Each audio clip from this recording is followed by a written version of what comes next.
Estamos de regreso y vamos a hablar de temas legales en nuestro enfoque legal como cada jueves. Le damos la bienvenida a nuestra abogada de cabecera, Claudia Castaños, que hoy no viene sola. Claudia, presenta a tu invitado tú mismo. Venimos en una barra de la defensa. Sí, me siento muy protegida. Buenos días, Mari, y buenos días a todos los que nos ven todos los jueves en Enfoque Matinal, en este enfoque legal. Hoy vengo acompañada de nuestro querido colaborador Ricardo Sousa, abogado y también experto en temas civiles.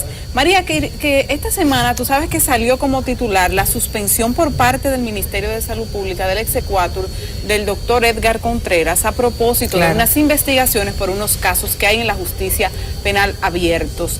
Quise traer a Ricardo porque esto abre un abanico de inquietudes a propósito de los exequatur de los profesionales en República Dominicana. Claudia, antes de que entremos en materia, recordarles a nuestros televidentes que pueden hacer sus llamadas para cualquier pregunta o consulta en el tema legal que tengan con nuestros expertos. Ahí los ven en pantalla, el 809-683-8785 y 809-683-8786 y a través de nuestras redes sociales @CDN37 con el hashtag Enfoque Matinal.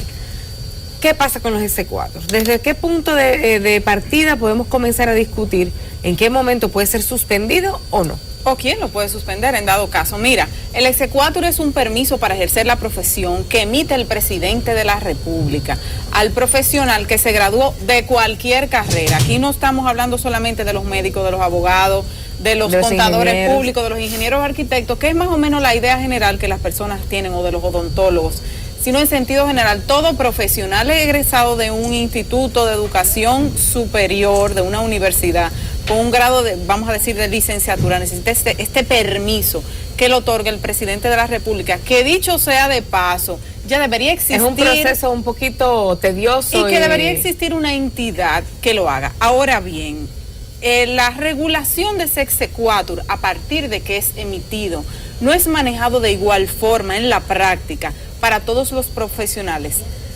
pero lo emite la misma persona jurídica, que es la persona del presidente de la República, a través de un decreto que hay que solicitar. Entonces, ¿qué pasa? En este caso, la suspensión la hace el Ministerio de Salud Pública de manera administrativa, y nosotros queremos presentar un abanico de opciones, vamos a decir, con las cuales el ministerio hizo esto, pero ¿qué le pasaría a un contador? ¿Qué le pasaría a un abogado? ¿A un ¿Qué ingeniero? le pasaría a un ingeniero? ¿Qué le pasaría a un psicólogo que tenga un caso ahora de una suspensión temporal de manera administrativa? ¿Cuándo se haría definitiva? A nosotros nos surgen todas estas ideas. Ricardo. Sí, así es. Buenos días, María Isabel, y a toda la teleaudiencia. Complacido de estar nuevamente aquí. Ciertamente, como dice Claudia, tenemos una serie de leyes que de alguna manera chocan unas con otras, y que de hecho las que entendemos que están vigentes no se están aplicando, porque esta ley, que es la 111 de la década o de la era de Trujillo, luego es modificada por una ley del año 54 específicamente, que establece que todas las sanciones que deban conocerse deben tramitarse a la Suprema Corte de Justicia. Y para todos los para profesionales. todos, y de manera específica te dice que en el caso de los médicos, el ministro de Salud debe someter a la Suprema el expediente. En el caso de los abogados, el procurador. En el caso de los ingenieros y arquitectos, el ministro de Obras Públicas, y para todos los demás, el ministro de Educación. Este no fue el proceso que se siguió en el caso específico de Edgar Contreras, que ha copado los medios, porque además es recurrente que su presencia en los medios esté vinculada a problemas en los que se sugiere mala práctica. ¿Podría él entonces, o cualquiera en su situación, recurrir a esta decisión para que se le mantenga vigente su exequatur? Es una decisión administrativa. Evidentemente, todas las decisiones administrativas pueden ser recurridas de forma administrativa, como el mismo procedimiento administrativo lo dicta. Sin embargo, a nosotros lo que nos llama la atención, María, no es solamente el caso del doctor Edgar Contreras, sino que en qué situación estarían todos los profesionales a nivel nacional cuando hay una confusión muy grande sobre cuál es el procedimiento. En este caso del doctor Edgar Contreras es una resolución administrativa en la cual el Ministerio de Salud Pública puede tomar como base varios aspectos que tiene incluso la Ley General de Salud, que nosotros estuvimos revisando, por seguridad, por prevención, por temas de investigación. Sin embargo, el ámbito es muy grande. Ningún aspecto específico se refiere al tema del exequatur, porque volvemos y decimos, como algo que ordena el presidente de la República, entonces un ministro lo puede suspender en dado caso. Hay un proyecto de ley que se ha introducido al Congreso varias veces y ha ido, vamos a decir, mutando, que es sumamente interesante. Es un proyecto para regular estos exequatur a través de un consejo, que esto le quitaría esta función. Agilizaría todos estos procesos. Claro que sí, y se volvería de eso funcionar, sería una entidad con bastante trabajo, porque esa carga se está llevando, señores, a través de la consultoría jurídica del Poder Ejecutivo, que vamos a decir la verdad, no está para eso. ¿Qué le pasa a un profesional al cual es suspendido su exequatur? ¿Qué significa eso? Porque no es que ha sido descartado o eliminado, sino suspendido. No puede ejercer, ¿tiene alguna consecuencia legal para esta persona mantener su ejercicio a pesar de la suspensión? ¿Quién supervisa que efectivamente no está ejerciendo? Bueno, ya hacerlo de esa manera implicaría una violación a cualquier norma. Una persona, un profesional que ejerza su profesión sin tener el exequatur o con un exequatur cancelado pudiera incluso ser objeto de sanciones penales. Pero podría alegar que su exequatur no ha sido suspendido o cancelado de la manera adecuada y por tanto entender que no es válida la suspensión. Sí, pero en principio es una norma administrativa que en este caso, sobre todo cuando se trata de salud, que implica el manejo de la vida de las personas, de la salud de las personas, es sumamente peligroso en el caso de que lo viole. Debe ser el mismo Ministerio de Salud Pública que le dé seguimiento al cumplimiento de esta ordenanza. ¿Qué puede hacer entonces ese profesional? Hacer los procedimientos administrativos necesarios para retrotraer el efecto de esa, vamos a decir, de esa suspensión. ¿Y cuáles podrían ser esos procedimientos? Bueno, yo de entrada diría que esa decisión se debe entender como ejecutoria. O sea, que no habría ningún mecanismo que pueda suspenderlo salvo que se haga un pedimento. Nosotros entendemos que una decisión que emana del propio ministro o de un ministerio, en la persona del ministro, solamente podría llegar al Tribunal Superior Administrativo. Ya si es una decisión, exactamente, si se judicializa, si es una decisión que no emana del ministro, sino de una dirección general, por ejemplo, se pudiera elevar un recurso jerárquico ante el ministro, pero entendiendo que fue la ministra de Salud quien de manera directa, y ella decía en una entrevista que pude observar, que es en función de ese rol regulador que tiene el Ministerio de Salud Pública, que ha procedido. Sin embargo, hay un conflicto de leyes que nos llama a ver cuál es la base legal, en cuál reglamentación o ley se está fundamentando la ministra para tomar esta decisión. Pero por eso les hago la pregunta, porque la defensa de cualquier profesional al que se le suspenda su exequatur puede decir, bueno, es que no es una decisión válida porque no se tomó siguiendo los procedimientos correctos. Esto no fue a la Suprema Corte, esto no fue suspendido por el presidente, entonces no es válido y no lo voy a coger, no me voy a coger esa decisión. Esto crea un conflicto. Precisamente, pero como se trata del órgano regulador de salud y ese doctor ejercería en un centro de salud, debe evidentemente de no ejercer en ese momento la práctica de la medicina. Pero ¿qué también sucede? Esta suspensión se haría definitiva únicamente cuando una sentencia lo dicte, porque aquí sí es sumamente delicado.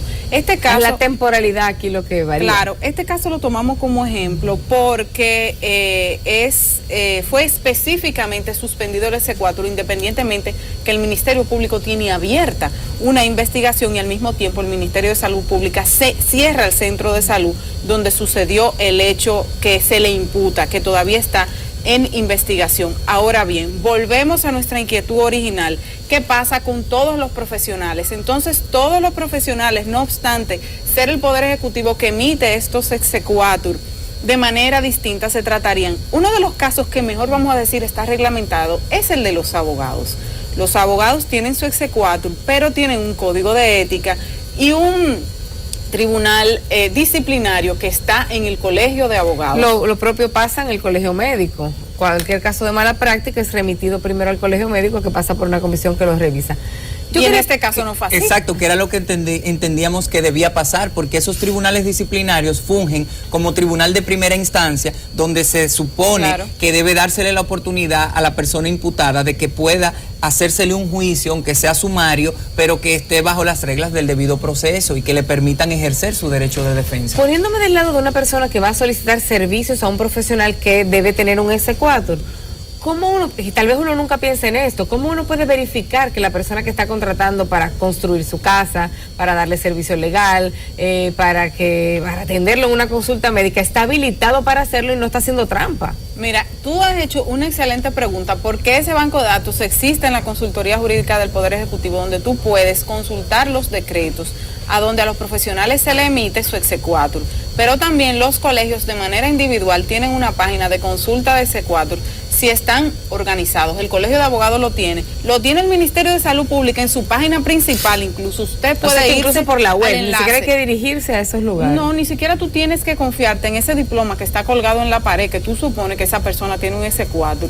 Incluso en el caso específico de la salud, la página principal del Ministerio de Salud tiene un enlace a donde tú puedes consultar el estatus de ese exequatur, de ese profesional al que tú te vas a someter para que te preste su servicio de salud. Porque luego está la gente agarrándose a la cabeza. No sabía que este médico no había sido validado por salud pública o por su sociedad profesional.